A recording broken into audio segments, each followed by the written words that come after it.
Vidarbha live news. आपण आलेलो आहे यवतमाळ परिसरातील पूर्वेकडील भाग भोसा या गावातील संदीप दुबे यांच्या घरी. सूरजनगरच्या बाजूला असलेला स्वप्नपूर्ती नगर भाग 2 या परिसरात असलेलं हे घर. इथे विशेष गोष्ट बघायला आपण आलेलो आहे. एक आंब्याचं झाड आहे. या आंब्याच्या झाडाला वर्षातून 3दा नव्हे तर वर्षभर मोठ्या प्रमाणात आंबे येतात. अत्यंत रुचकर असे आंबे येतात.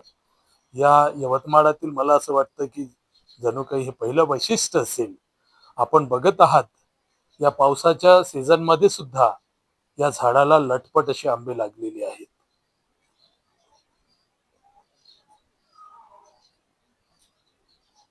कधी असे आंब्याचे झाड बघितले काय? नक्की बघा. या 12 ते 15 फूट उंची असलेल्या आंब्याच्या झाडाला चक्क हजारो आंबे वर्षभर लागतात. या निवासाचे मालक दुबे इथे उपस्थित आहेत. आपण विचारूया त्यांना या आंब्याच्या झाडाचे वैशिष्ट्य काय आहे ते. काका, आपण किती वर्षापूर्वी हे झाड लावलं? 4 ते 5 वर्ष झाला. अच्छा.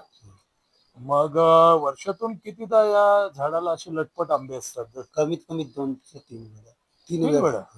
अशाच प्रकारे असंच. हे गेला समजा हा. पुन्हा नवीन येते. एवढ्याच मोठ्या प्रमाणात आंबे असतात? असंच. आंब्याची चव कशी आहे?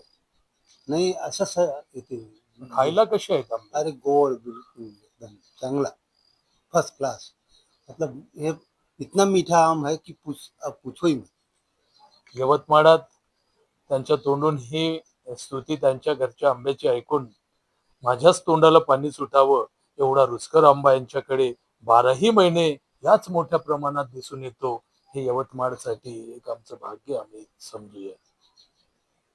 हे आहे यवतमाळ येथील शहरालगतच्या समता नगरच्या बाजूला स्वावलंबी नगर परिसरातील संदीप दुबे यांच्या घरचे आंब्याचे झाड.